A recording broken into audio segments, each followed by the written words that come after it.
Praise the lord. దేవునికి స్తోత్రం. మీ అందరికీ యేసుక్రీస్తు నామములో వందనాలు. మరి నా ఎపిసోడ్లు చక్కగా మీరు చూస్తున్నందుకు ఎంత సంతోషం. మరి అందరికీ షేర్ కూడా చేస్తున్నారు. ఇంకా కొంతమంది చేయట్లేదు. దయచేసి అందరూ కూడా షేర్ చేసి మీ వంతు మీరు సువార్త ప్రకటించాల్సిందిగా ప్రభువు పేరట మనవి చేస్తున్నాను. అయితే మనం గత 4-5 ఎపిసోడ్లు మనం పరిశుద్ధులు ఎందుకు ఓడిపోతున్నారనే అంశాన్ని చూస్తున్నాం. దీంట్లో కూడా పరిశుద్ధులు ఎందుకు ఓడిపోతున్నారనే అంశాన్ని మనము మళ్ళా కొంచెంసేపు ధ్యానం చేసుకుందాం. మీరందరూ కూడా ఓడిపోకూడదని, గెలవాలని పరిశుద్ధాత్మ దేవుడు నన్ను మీ దగ్గరికి పంపిస్తూ ఉన్నాడు. పరిశుద్ధాత్మ దైవమా, వీళ్ళందరికీ కూడా అటువంటి ప్రేరేపణ దయచేయి. భయపడే పరిస్థితులు రానివద్దయ్యా, నీకు స్తోత్రం. చూడండి, ప్రభువు చేసిన సిలువ కార్యం ద్వారా మనకిచ్చిన మెయిన్ అడ్వాంటేజ్, లేకపోతే మెయిన్ మేలేం చేశాడు ప్రభు అంటే, మరణ భయము నుంచి విడిపించడానికి ఆయన సిలువ ఎక్కాడు.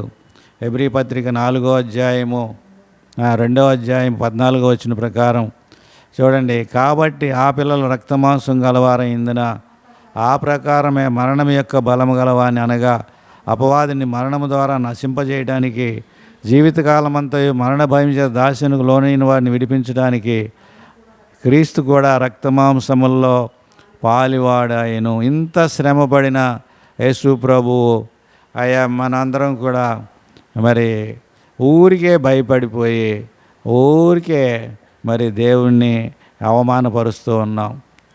మరణ భయాన్ని తొలగించడానికి ఆయన వచ్చాడు. అయితే ప్రభు ఏం చేశాడో మనకు తెలిస్తే మనం భయపడాల్సిన పని లేదు. చూడండి, ప్రభు తన పోలికను మనకి ఇస్తూ ఉన్నాడు. పోయిన ఎపిసోడ్లో మనం చూసాం. మళ్ళీ ఒకసారి ఆ రెఫరెన్స్ మళ్ళీ చూడండి కావాలంటే. 2 కొరింథీ పత్రిక 3వ అధ్యాయం 17-18 వచనాల్లో ప్రభు ఆత్మ ఎక్కడున్న అక్కడ స్వాతంత్ర్యముండును. మనందరం ముసుగులేని మోకముతో ప్రభు యొక్క మహిమను అద్దం వలె ప్రతిఫలింపజేయచ్చు, మహిమ నుండి అధిక మహిమ పొందుచు ప్రభు ఒక ఆత్మచేత ఆ పోలికలోనికే మార్చబడుచున్నాము. క్రీస్తు పోలిక మనము కలిగి ఉన్నాము. అద్దంలో చూసుకుంటే నువ్వు కనపడలేదు, అద్దంలో చూసుకుంటే యేసుప్రభువే నువ్వే, యేసుప్రభువే నువ్వు. అందుకని దేవుడు యేసుప్రభువే చెప్పాడు, మనము దైవ లక్షణాలు కలిగి ఉన్నామని. దైవ లక్షణాలు కలిగి ఉన్న మనము ఆకారము కూడా కలిగి ఉన్నాము. చూడండి, మన ఆకారము యేసుప్రభు ఆకారము కదా. యేసుప్రభు ఆకారం కలిగి యోహాను సువార్త 10వ అధ్యాయం 34వ వచనంలో దేవుని వాక్యం ఎవరికి వచ్చినో వారే దైవములని యేసుప్రభు వారు చెప్పున్నారు. దేవుని వాక్యం వచ్చిన మనందరం కూడా దైవ లక్షణాలు కలిగి ఉన్నాం. ఆకారానికి నువ్వు మనిషిగా కనపడుతున్నావు, కానీ నూతన సృష్టిగా చేయబడ్డావు.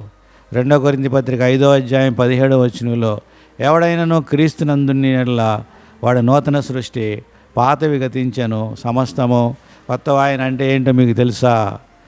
ఆకారమందు మనుషుడిగా కనపడి మరణం పొందినంతగా, అనగా శిలువ మరణం పొందినంతగా విధేయ చూపినవాడై ఆయన తాను తగ్గించుకొనెను. ఆ విధంగా మనం కూడా ఆకారమందు మనుషుడిగా కనపడుతున్నాం, కానీ లోపల దేవత్వము పోలి ఉన్నాము. దేవత్వం యొక్క సర్వ పరిపూర్ణత క్రీస్తునందు నివసించున్నది. కొలసీ పత్రిక 2వ అధ్యాయం 7వ వచనంలో దేవత్వం యొక్క సర్వ పరిపూర్ణత క్రీస్తునందు నివసించున్నది. ఆ క్రీస్తు ఇప్పుడు నాలో నివసించున్నాడు. ఇక నీ జీవించినది నేను కాదు, నా యందు ఉన్న క్రీస్తే అని మనం చెప్పుకుంటున్నాం. క్రీస్తులో దేవత్వం ఉంది, ఆ దేవత్వము నాలోకి వచ్చింది. అలాగే రక్షణ పొందిన రోజునే యేసుప్రభు వారు మన గిఫ్ట్గా పరిశుద్ధాత్మ దేవుడిని మనకి ఎల్లప్పుడూ మనతో ఉండేటట్టుగా గిఫ్ట్గా ఇచ్చి ఉన్నాడు. యోహాను సువార్త 14వ అధ్యాయము 16వ వచనంలో నేను తండ్రిని వేడుకొందును, మీ యొద్ద ఎల్లప్పుడు ఉంటే వేరో కాదని గతనగా సత్యస్వరూప ఆత్మను ఆయన మీకు అనుగ్రహించును. లోకం ఆయన చూడదు, ఆయన నెరుగుదు, ఆయన పొందనేరదు. మీరు ఆయన నెరుగుదురు, ఆయన మీతో కూడా నివసించును. మీలో ఉండు, మిమ్మల్ని అనాథలుగా విడిచిపెట్టనని చెప్పాడు. కాబట్టి పరిశుద్ధాత్మ దేవుడు మనలో నివసించున్నాడు, క్రీస్తు మనలో నివసించున్నాడు, క్రీస్తు ఆకారం మనలో ఉంది. అలాగే దేవుడు కూడా మనలో నివసించి సంచరిస్తున్నాడు. 2 కొరింథీ పత్రిక 6వ అధ్యాయము 18వ వచనంలో మనం జీవము గల దేవుని ఆలయమై ఉన్నాము, అందుకు దేవుడు ఇలాగ సెలవిచ్చున్నాడు, నేను వారిలో నివసించి సంచరించేదనని దేవుడే చెప్తున్నాడు. జీవము గల దేవుడు తల నుండి అరికాలు వరకు ప్రతి అవయవానికి, ప్రతి నరానికి, ప్రతి కండరానికి, ప్రతి ఎముకకి, ప్రతి మూలకి ఆయన జీవాన్ని మనకి సప్లై చేస్తూ ఉన్నారు వీళ్ళు. ఇటువంటి ఉన్నత స్థితిని కలిగిన మనము ఎందుకు ఓడిపోతున్నామో తెలుసా? భయపడుట వలన క్రీస్తులో నుంచి బొత్తిగా తొలగిపోతాము. భయపడటం వలన లోకంలోకి వచ్చేస్తాము. లోకంలోకి వస్తే మరి మన పగవాడు మనల్ని చూస్తూ ఊరుకోడు. లోకంలోకి వచ్చిన మనల్ని మరి పగ తీర్చుకుంటూ ఉంటాడు. కాబట్టి మళ్ళా మనము భయాన్ని వదిలేసి యేసు ప్రభువులోకి వెళ్ళిపోదాం. అప్పుడు మనమే గెలుస్తాము. మనమే రాజులము, మనమే యాజకులము, మనమే పరిశుద్ధులము, మనమే ఇశ్రాయేల్ జనాంగము, వాగ్దాన భూమిని స్వతంత్రించుకునే వారము. మనం సజీవుల దేశంలో ఉన్నాము.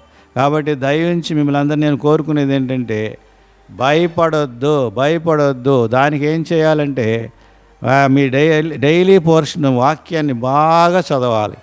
మరి ఎంతగా వాక్యాన్ని చదివితే అంతగా ధైర్యం వస్తుంది. వాక్యాన్ని గట్టిగా చదవండి, ధైర్యంగా ఉండండి. దేవుడు మిమ్మల్ని గెలిపించబోతున్నాడు. అందరూ కూడా దేవుని స్తుతించండి. ఈ నా మాటలు ముగిస్తున్నాను. చిన్న ప్రార్థన చేసుకుందాం. పరిశుద్ధుడైన తండ్రి, ప్రేమగల మా దేవ, మా బిడ్డలందరూ కూడా బైబిల్ చదివి నీ నామాన్ని ప్రభువా తెలుసుకొని, నీ నామంలో ఉన్న శక్తిని తెలుసుకొని ధైర్యంగా ఉంటారని ఆశపడుతూ ఈ మాటలు నేను ముగిస్తున్నాను. ప్రభువా, పరిశుద్ధాత్మ వాళ్ళందరికీ కూడా సహాయం దయచేయి. యేసు నామములో అడిగి వేడుకుంటున్నాం తండ్రి. ఆమేన్.